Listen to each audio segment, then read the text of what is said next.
Welcome to Remember It, and welcome specifically to the lesson which is going to look at earnings per share.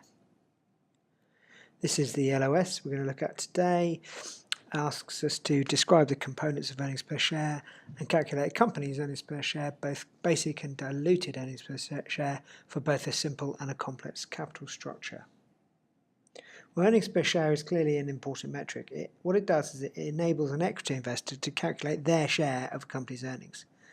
And specifically how you calculate EPS depends on the capital structure of the company, whether it's simple or complex. And as we go through the lesson, we'll look at exactly what that means, how you calculate EPS, and what does a simple or complex capital structure mean.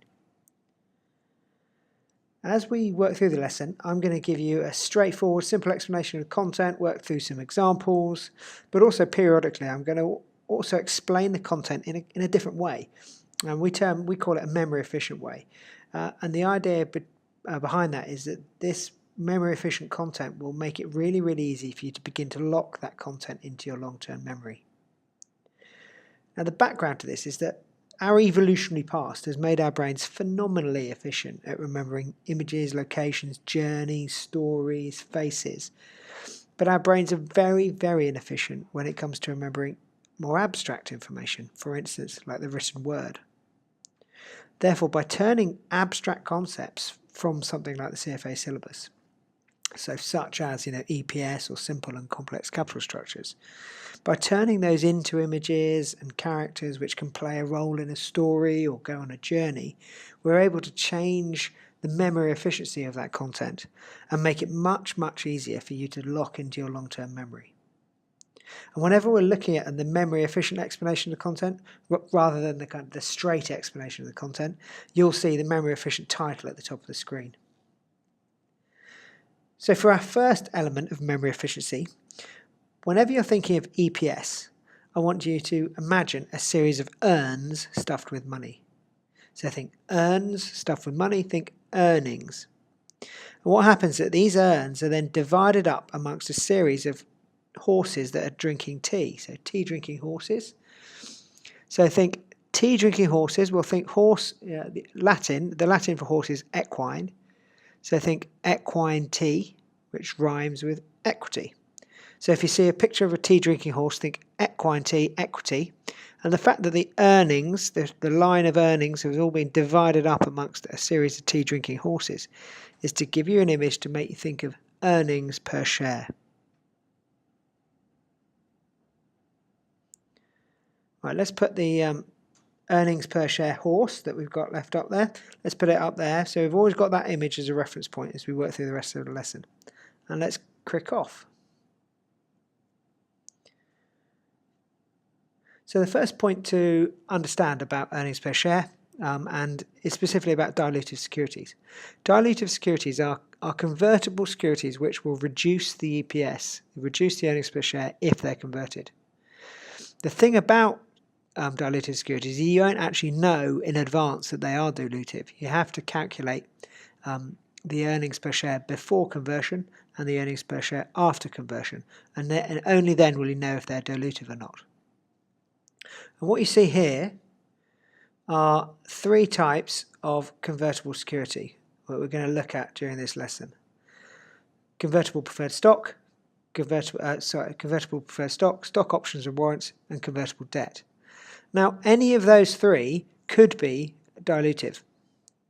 But as I said, you won't actually know until you've compared the pre-conversion EPS with the post-conversion EPS. The other aspect to bear in mind is the capital structure of the business. So in a simple capital structure, there are no convertible securities. So in a simple capital structure, there are none of these. There's no convertible preferred stock, there's no stock options or warrants, and there's no convertible debt. But if any of these have been issued, then what you have is called a complex capital structure. And in a complex capital structure, convertible securities have been issued, and therefore you have some securities that carry with them the potential for dilution of EPS. Whereas in a simple capital structure, there's no convertible securities issued, therefore there is no potential for the dilution of EPS. So let's just come up with a memory efficient way of thinking about this. So imagine that one of our tea drinking horses who's got an urn on its back appears. So think earnings per share. This is the earnings per share horse we're looking at. And the earnings per share horse, the EPS horse, is looking at two structures. One is the Eiffel Tower, and one is an even more complex version of the Eiffel Tower. So what I want you to think, when Eiffel Tower, Paris, capital of France, this is capital city. So think of the Eiffel Tower as a capital structure. Think of the Eiffel Tower on the left as a simple capital structure, and think of the Eiffel Tower on the right as a really, really complex version of the Eiffel Tower. So it's a complex capital structure. Also, around the very, very complex Eiffel Tower, there are a number of padlocks, all of which are having water poured on them. So think securities being diluted, think dilutive securities. And what happens is the EPS horse trots over to the simple Eiffel Tower, has a look at it for a while, nothing unusual happens. Then the EPS horse goes over to the complex Eiffel Tower, and what happens is that the water from the diluted padlocks drips down onto the EPS horse, causing it to shrink. So this is to remind you, this is to make you think that with a complex capital structure where there are potentially diluted securities, if those securities are dilutive, they will shrink EPS, they will reduce EPS.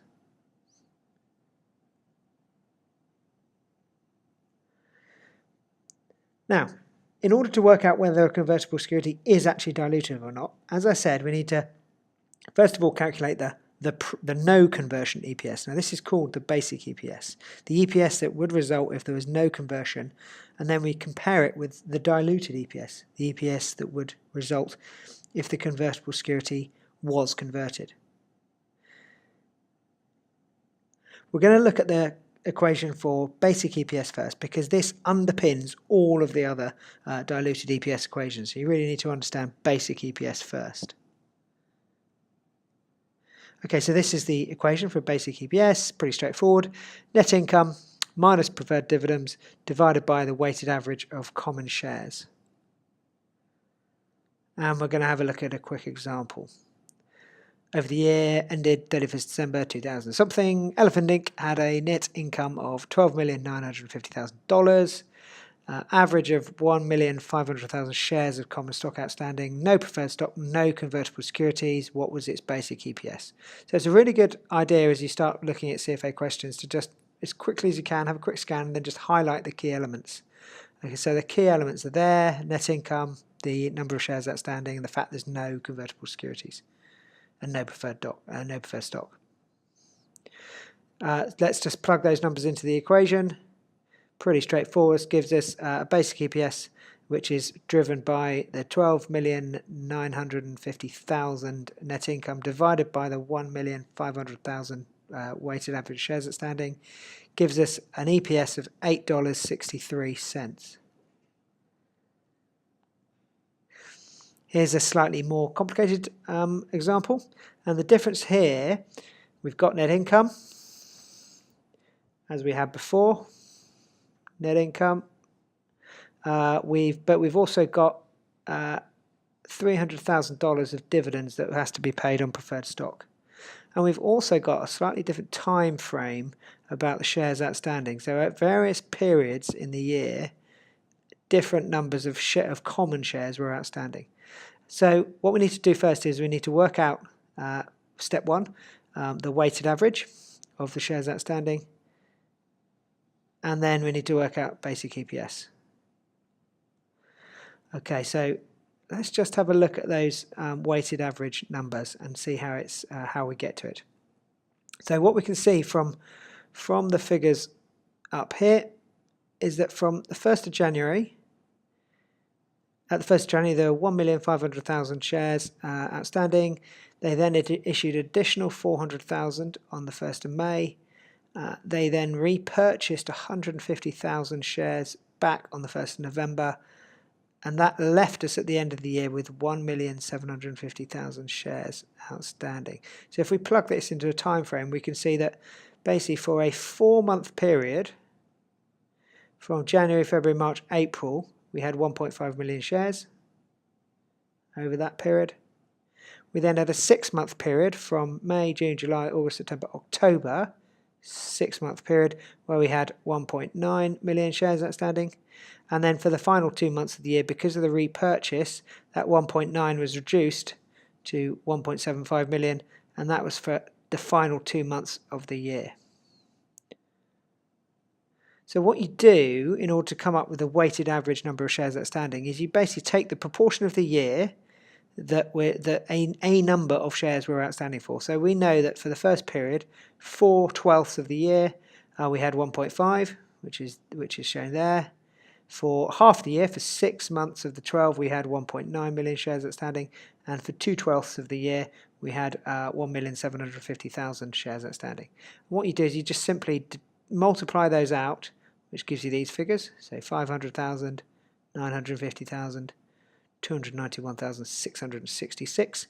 You add them up, and that is how we derive the weighted average number of shares that are outstanding over the whole year period. So it gives us a figure of 1,741,666 shares, which was the weighted average of shares outstanding. So what we can do is we can just plug that in to the basic EPS equation. So no change to the net income figure. It's still 2,750,000. No change to the 300,000 of dividends on the preferred stock. That's just a straight lift from the question. And we've worked out this figure, which is the new weighted average, which gives us an EPS of $1.40.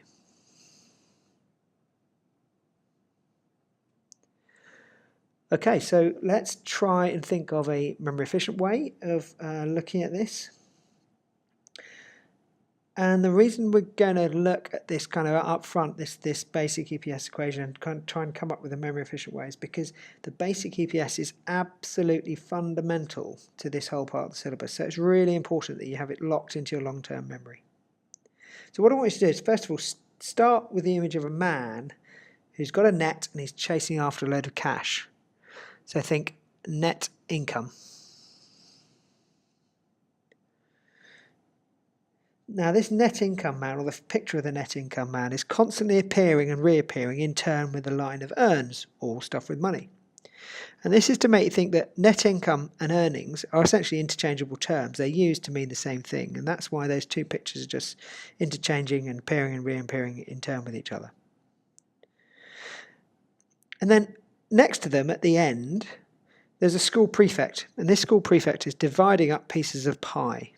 So I think prefect sounds like the beginning of preferred, so I think preferred dividends. Think of the pieces of the pie as the dividends, and the prefect is dividing up the dividends, dividing up the pieces of pie, so I think preferred dividends. So school prefect dividing up pie, think of preferred dividends. And what happens is that as soon as the school the prefect picks up the pie and he runs off. So he runs away from the net income. So this is to make you think net income, take away preferred dividends. And then as soon as the school prefect and his pie have run off, you get another thing comes into the equation. You get this strange figure of a tea drinking horse gallops into the scene. So I think we've already looked at tea drinking horses. So every time you see a tea drinking horse, think equine tea, equity. But this tea drinking horse, has a weight and a cockerel on its head. So the cockerel represents arithmetic mean. And the reason we make that link is because cockerels crow in the morning. So in the morning, think AM. So think AM, arithmetic mean. So arithmetic mean, think average. So the cockerel on the tea drinking horse head is to make you think average equity. AM, equine tea. So arithmetic mean and equity. And the reason the tea drinking horse has also got a weight on its head is because we want this image to represent the weighted average of common shares outstanding. And what happens is that this horse gallops underneath the line of the earnings, and it divides them all out, and the earnings come to rest on the back of one tea drinking horse. So this little story is showing us that the outcome of that little story is that you end up with one EPS horse So you end up with earnings per share. So we've looked at this animation, and this is a kind of memory efficient reference to the basic EPS equation. We're now going to move on and consider the various diluted EPS equations.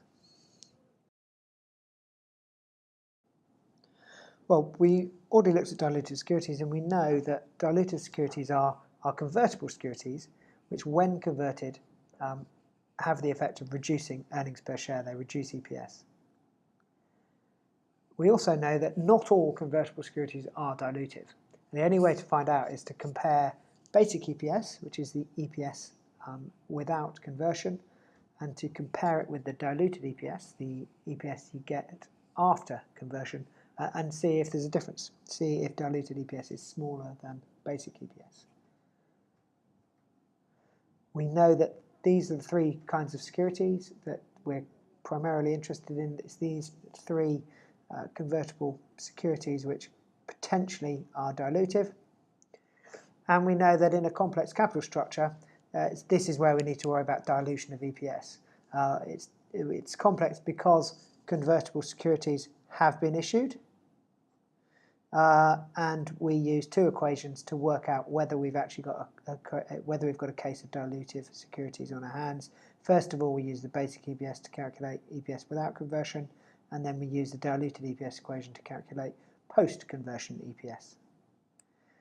Now, because there's three types of convertible securities that we're concerned with, 1, 2, 3, convertible preferred stock, convertible debt, and stock options and warrants, then we need three EPS equations to be able to work out the impact on EPS of those different types of security. The first one is diluted EPS equation number 1. It's when you use it when you've got convertible preferred stock outstanding. And this is the equation: net income divided by the weighted average of shares outstanding plus any new shares that would have been issued at conversion.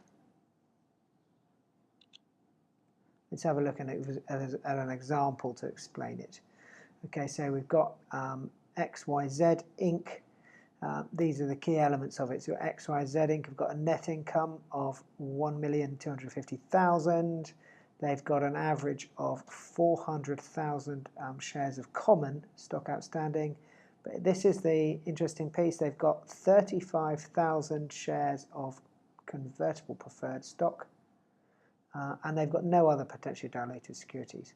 And the key information associated with this convertible stock is that it pays a dividend of £12 per share, and if converted, each one of those shares of convertible preferred would convert into 8 shares of common. And we need to calculate basic and diluted EPS. So, first step, what do we need to do? Well, let's first of all think about what would happen if the conversion does not take place. So remember, we're thinking about basic EPS if we're talking about conversion not taking place. Well, if the conversion didn't take place, the company would have to pay its preferred dividends. Yeah, it would have to pay the preferred dividends on those 35,000 shares. So that would equate to $12 per share times 35,000, which gives us a figure of $420,000. So if the conversion didn't take place, the company would have to pay dividends of $420,000. The other thing we need to think about before we're kind of ready to start dropping numbers into the equation is what would happen if the conversion does take place. If the conversion does take place. Okay, well, if the conversion does take place, these 35,000 shares of convertible preferred, they will be converted and they will be changed from preferred stocks into common stocks. And remember, the ratio is for every 1 share of convertible preferred, it turns into 8 common shares. So it would be 8 times 35, which would give us 280,000 new shares, new common shares that would be issued if the conversion takes place. So we can take those figures now and plug those into the various equations. So first of all, we need to find basic EPS. So basic EPS is simply going to be net income, 1,250,000, take away the preferred dividends. So remember, they would pay dividends if there was no conversion. They'd continue to pay dividends. We worked out earlier that it's 420,000. And then we would just simply divide that by the 400,000 of common stock that is outstanding. This figure hasn't changed from the question because there's no conversion at this stage. So we have no new common shares issued because there's no conversion. Now that gives us an EPS of $2.07. So that's kind of that bit done. That's the basic EPS. Let's work out the diluted EPS now. So there's the equation. Let's just plug in what we need to plug in. So diluted EPS with preferred stock is net income divided by the weighted average common stock plus any new shares, new common stock that would have been issued at conversion. So net income, no change, still 1,250,000.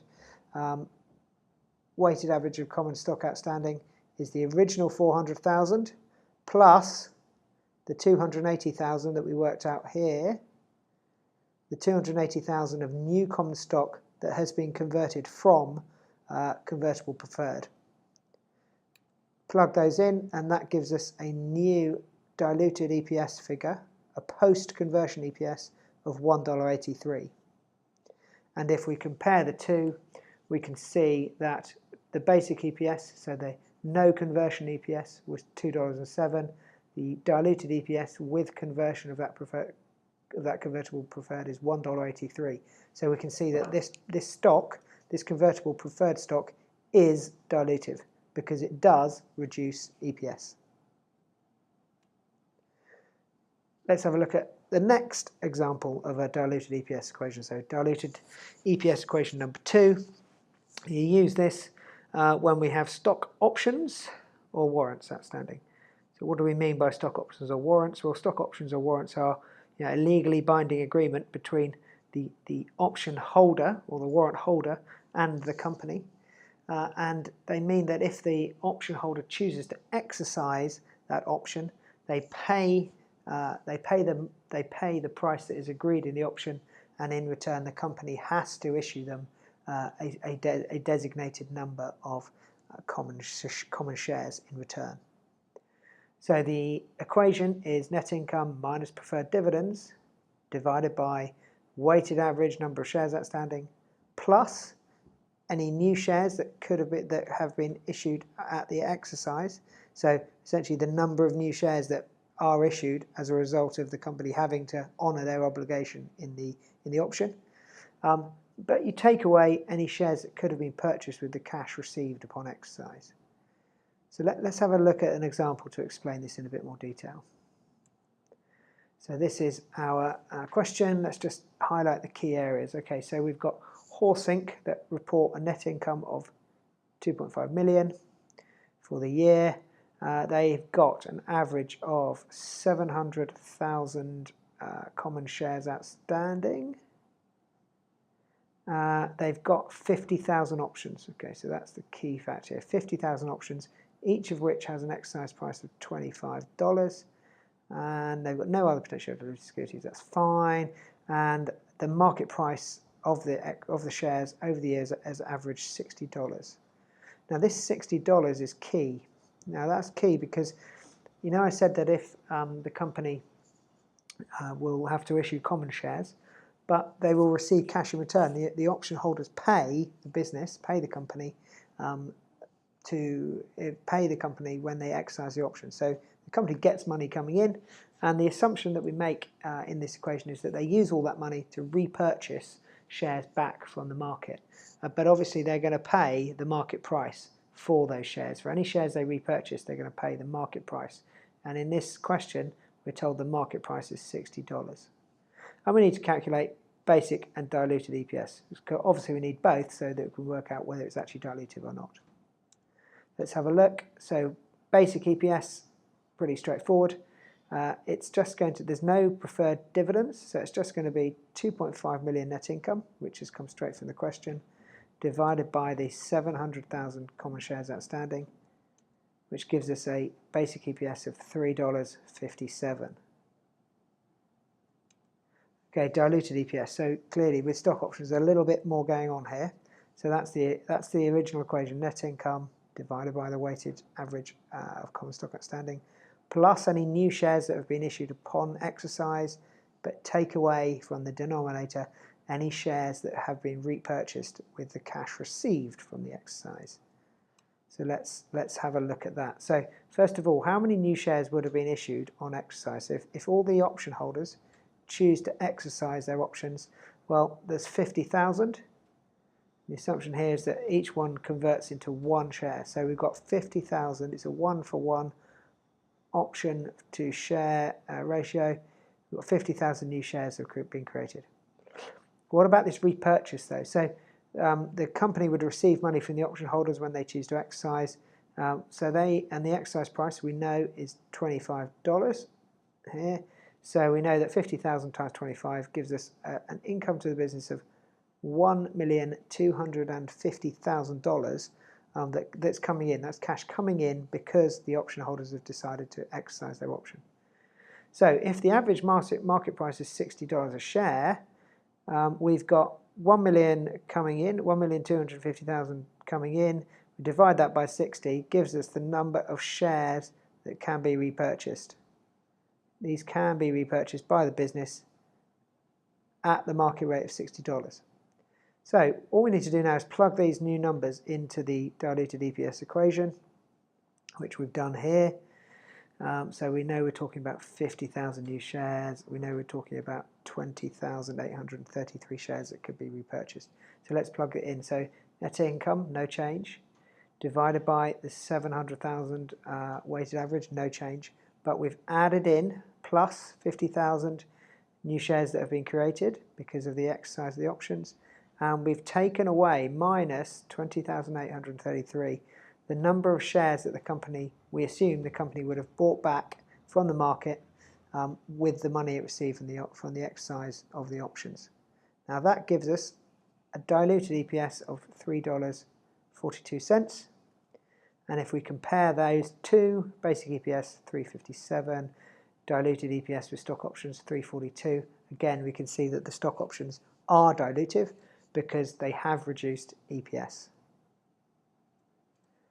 Right, let's move on to the last of the diluted EPS equations, diluted EPS equation 3.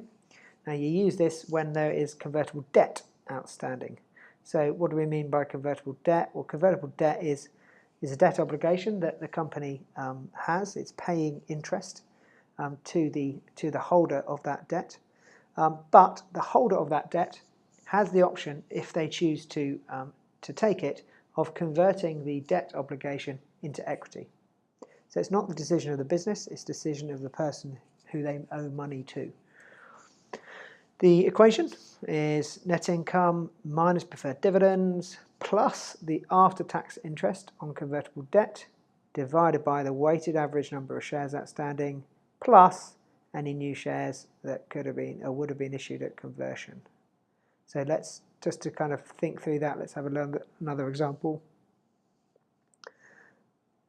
Okay, we've got XYZ Inc. have reported a net income of 800,000. That's fine.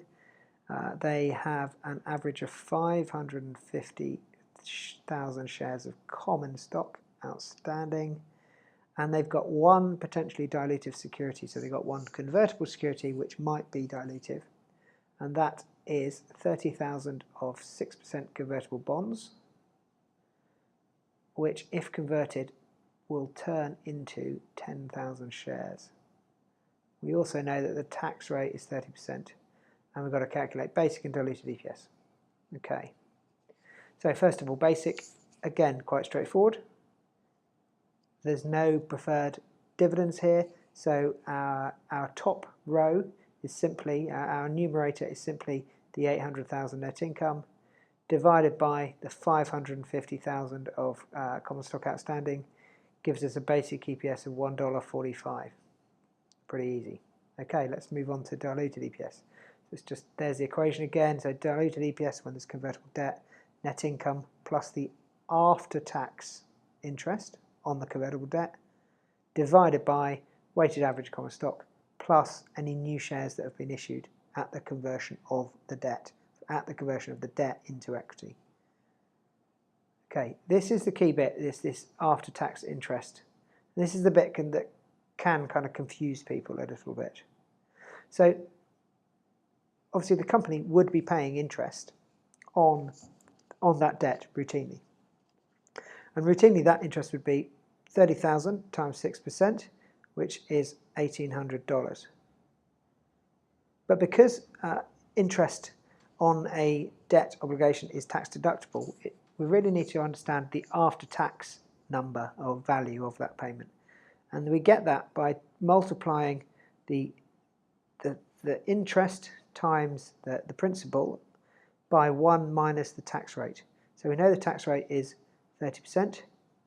So 1 minus 0.3 is what turns the overall interest payment into the after-tax interest payment.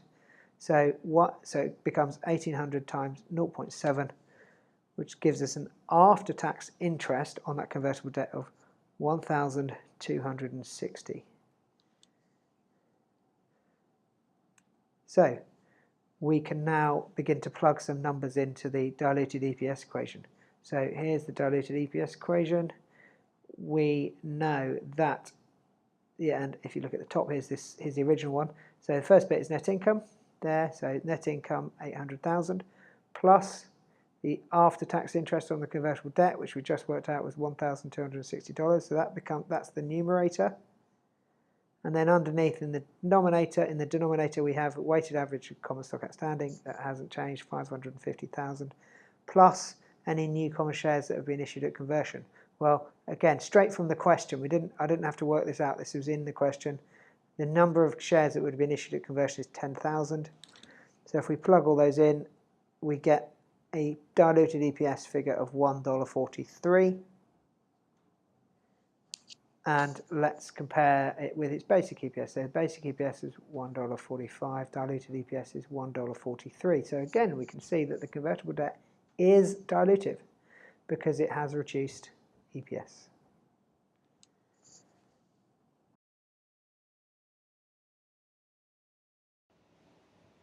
So having looked at the three diluted EPS equations, and obviously prior to that we looked at the basic EPS equation, what we're going to do now is move to looking at a memory efficient way of remembering that information. There's obviously quite a lot there to remember, but actually if we're smart how we do it, it need not be that difficult. So what you can see here are the three diluted EPS equations. First one at the top here, when there's convertible preferred stock outstanding. Second one here when there's stock options or warrants outstanding, and a third one here when there's convertible debt outstanding. Now, rather than trying to remember each one of these individually, there's a better method for us to use to commit these to a long-term memory.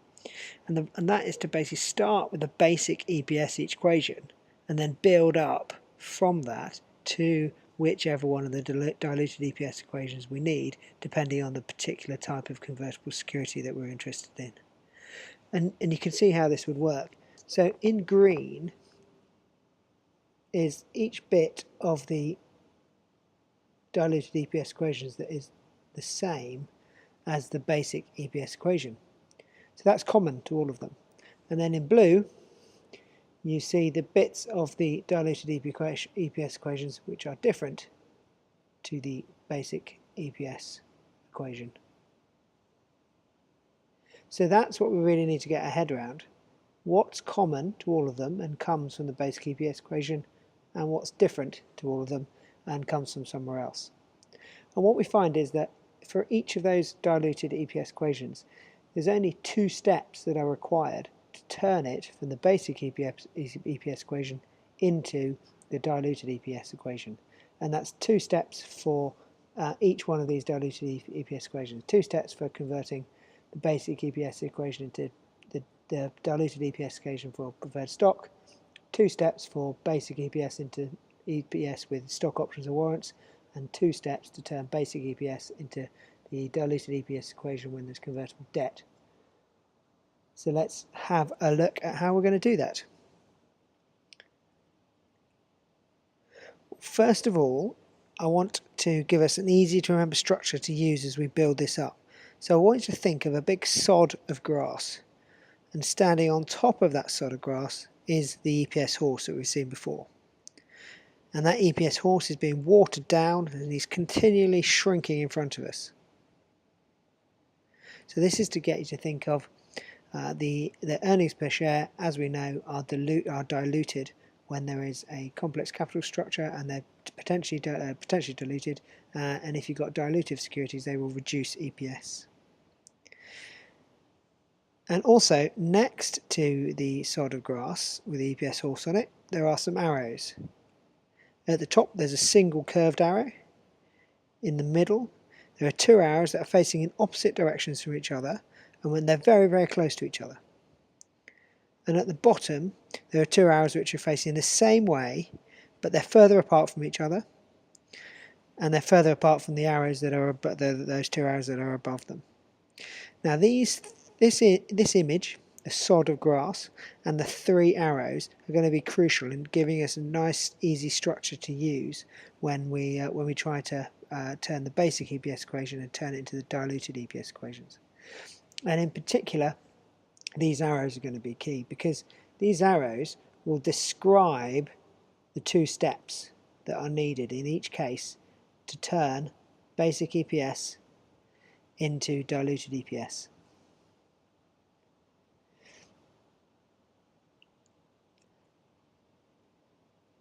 The sod of grass is to give you an image to make you think of SOD.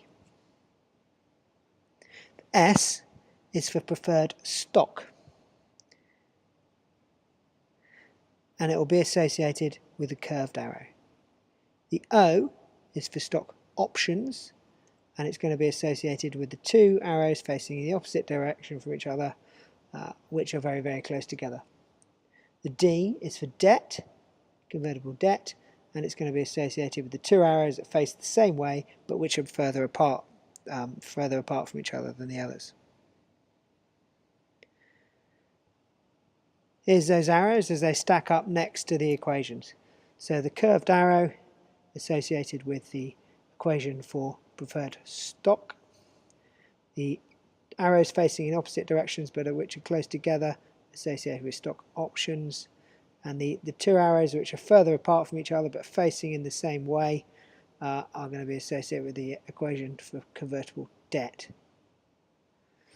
So let's look at each one of these in turn and just think and let's see how these arrows can be used to help us remember. So first of all, we've got the equation for convertible preferred stock. So we're thinking of the S in SOD at the moment. Okay, so first of all, let's just imagine what happens. What are the two steps that turn basic EPS equation, which is what you can see here. What are the two steps that turn the basic EPS equation into the equation, the diluted EPS equation, when there's convertible preferred stock outstanding? Well, the first thing is that we're going to remove the preferred dividends from the numerator. That's step one.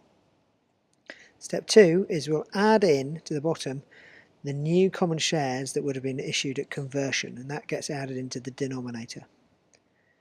The simplest way to remember this is to think through what would happen when convertible preferred stock is converted into common stock. Step one, there'd be no preferred dividends, so we take that away. There'd be no preferred dividends to pay. Step two, there would be additional common shares created, therefore we add these in to the denominator, and they increase the number of shares that are outstanding. Think of it like this. In order to turn the basic EPS equation into the diluted EPS equation when you have convertible stock outstanding, you simply move the minus preferred dividends element of the equation to the bottom and at the same time you convert it into new common shares that could be issued at conversion. So you move preferred dividends from the top and you convert it and you turn it into new common shares that would have been issued at conversion. As such, you can think of this arrow as the key memory efficient link, because it takes the preferred dividends from the top and it describes what happens to them. They get moved to the bottom and they get converted on the way. That's why this arrow has got this kind of flipped over shape, because it changes its nature on the way down. It starts off as preferred dividends, gets taken away, flipped over, transformed into new common shares that would have been issued at conversion. and as you can see it going there again. Okay, so for another memory efficient hook to try and bring this even more to light, imagine that the preferred dividends from the basic EPS equation have been taken away by the arrow. So they start at the top, they get taken away by the arrow, and they get inserted at the bottom, but instead what we see coming in to the bottom of the equation, to the denominator, you see a little nurse coming in, and she's standing next to a box of new tea drinking horses. So for a nurse, think of Red Cross. Okay, that gives you an image to link to the plus sign, so we know that this is a plus function. And the fact she's standing next to a box of new tea drinking horses, that's to make you think of new equity, so newly created shares that have been created because of the conversion.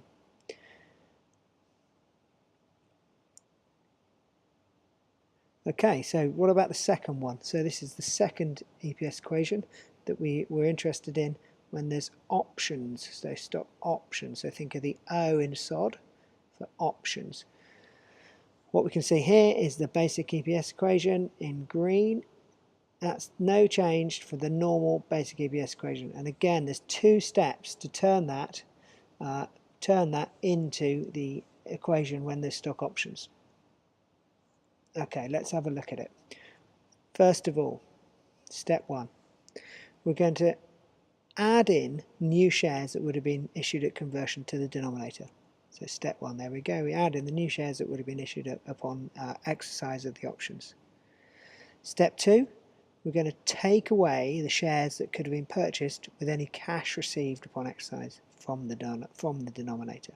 So we receive cash as the option holders exercise their options, and we repurchase a number of shares. They get taken away from the denominator. That's step two. Think of it like this. One element is added into the bottom of the equation, the new shares that would have been issued upon exercise. Another element is added into the bottom of the equation as well, but it describes a term which is going to ultimately be subtracted from the bottom of the equation. Yeah, that is a minus sign. So whilst that's a new element to the equation, it's describing something that's ultimately going to be taken away from the equation. The shares that have been repurchased with cash received upon exercise, they need to be taken away from the denominator.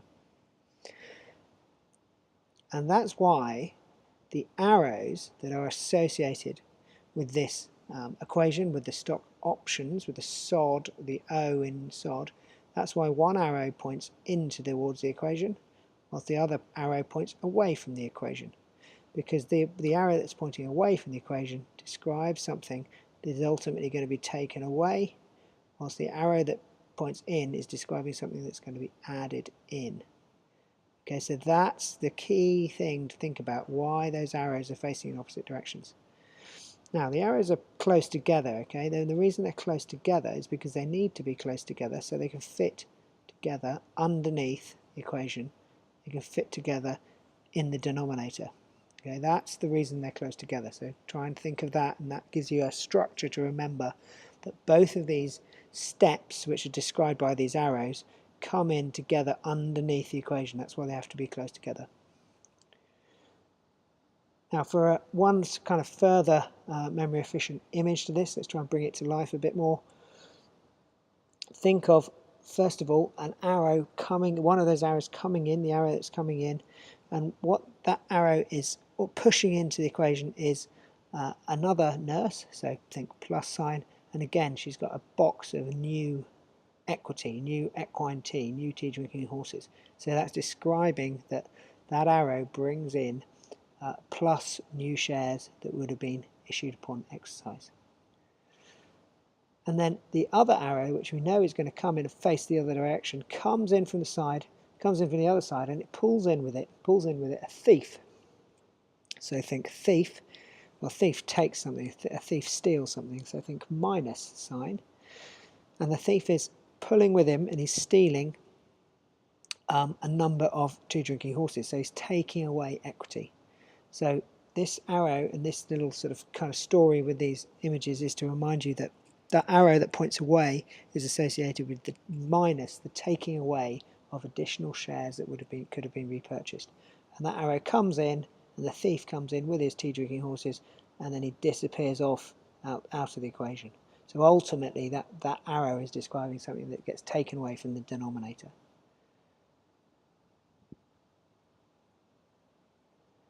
Okay, let's look at the last of the EPS equations. So this is the EPS equation when there's the diluted EPS equation when there's debt outstanding. So we're talking about the D in the SOD, S-O-D for debt. Okay, once again, we've got, this is the basic EPS equation, okay, in green, no change to the basic EPS equation. And again, there's two steps that we're talking about here, two steps which turn basic EPS into diluted EPS when there's debt outstanding. And what are those steps? Well, let's have a look. The first step, step 1, we add in the after-tax interest on convertible debt, and we add that in to the numerator. Step 2, we also add in the new shares that would have been issued upon conversion of the debt. Okay, so this is describing adding something into the numerator and adding something in to the denominator. Think of it like this. We add in at the top, we add in at the bottom. This is why this equation is described by these two arrows. So the arrows here, they both point towards the equation. This one points towards the equation, this one points to the equation. And the reason they point to the equation is because they're describing something that is getting added in to the denominator and added into the numerator. And ultimately they describe things that are increasing those values. That increases the denominator, that increases the numerator. Again, that's why those arrows point in. The reason the arrows are so far apart from each other is because they need to be, so that one can fit up at the top and one can fit at the bottom. And that's why those arrows are shaped in that way. Think of it like this, as a kind of further memory efficient hook for you. The two arrows are both pushing stuff into the equation, and the top arrow is pushing in a nurse again, so think plus. And what that nurse has got with her, well, she's got kind of a series of strange things. First of all, she's got a series of tax pins. So actually tax sounds like tax, T-A-X, tax. And those tax are inside a chest. So think in chest.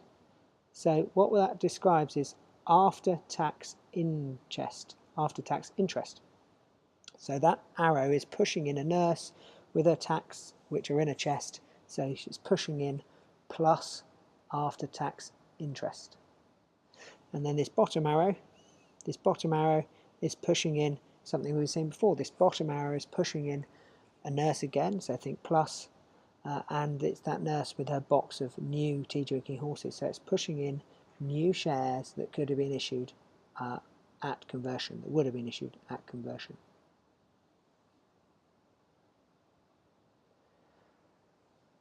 So we're back there to this. Those are the three equations we just looked at, and there's one other thing to remember as a memory efficient hook to help you get this stuff, and that is that whilst everything is green is common to the basic EPS equation, some of the blue stuff is also common. In every one of those equations, we've had one of the steps has been common, and it's always been we've always got to consider the new common shares would have been issued at conversion in each one of these. So in each case, we've had to add in the new common shares that would have been issued at conversion. And they always get added to the denominator. So again, as a kind of memory efficient hook, think that for each of those three equations, you always see the nurse with her box of new tea drinking horses being added in to those equations. It's always one of the steps that is needed to turn the basic EPS equation into the diluted EPS equation.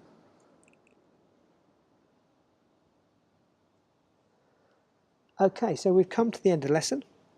There you go, there's the LOS that we first looked at, describe the components of earnings per share, calculate a company's earnings per share, both basic and diluted, for both a simple and a capital complex structure, a simple and a complex capital structure. And as you can see, there's that image that help you think about and recall how to calculate those three diluted EPS equations, depending on whether you've got the preferred stock, so think S for preferred stock, if you've got options, so think O, the O in SOD for options, and if you've got debt, so think the D in SOD, think debt. And those arrows describe the key steps, the two steps that are required each time in order to turn the basic EPS equation into the relevant diluted EPS equation.